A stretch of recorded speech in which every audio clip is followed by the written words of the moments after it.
This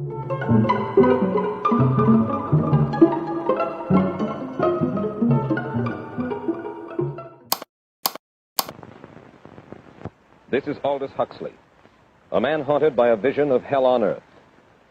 A searing social critic, Mr. Huxley, 27 years ago, wrote Brave New World, a novel that predicted that someday the entire world would live under a frightful dictatorship. Today, Mr. Huxley says that his fictional world of horror is probably just around the corner for all of us.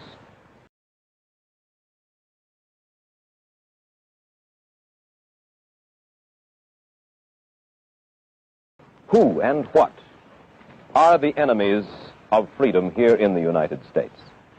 Well, I don't think you can say who in the United States. I don't think there are any sinister persons deliberately trying to rob people of their freedom. But I do think, first of all, that there are a number of impersonal forces which are pushing in the direction of less and less freedom. And I also think that there are a number of technological devices which anybody who wishes to use can use to accelerate this process of going away from freedom, of imposing control. Well, what are these forces and these devices, Mr. Huxley? I should say that there are two main impersonal forces. The first of them is not exceedingly important in the United States at the present time, though very important in other countries. This is the force which in general terms can be called overpopulation, the mounting pressure of population pressing upon existing resources. This, of course, is an extraordinary thing. Something is happening which has never happened in the world's history before.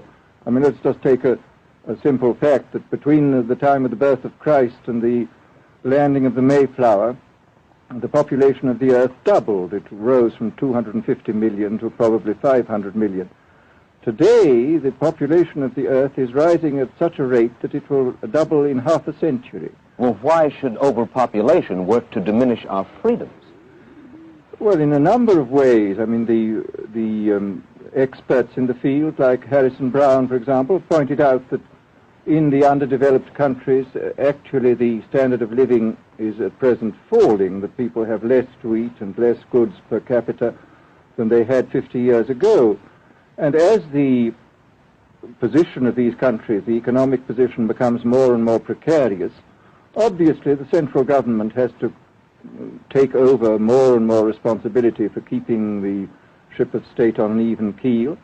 And then, of course, you're likely to get social unrest under such conditions, with again an intervention of the central government. So that I think one sees here a pattern which seems to be pushing very strongly towards a totalitarian regime. And unfortunately, as in all these underdeveloped countries, the only highly organized political party is the Communist Party, it looks rather as though they will be the heirs to this unfortunate process, that they will step into the position of power. Well, then, ironically enough, one of the greatest forces against communism in the world, the Catholic Church, according to your thesis, would seem to be pushing us directly into the hands of the communists because they are against birth control.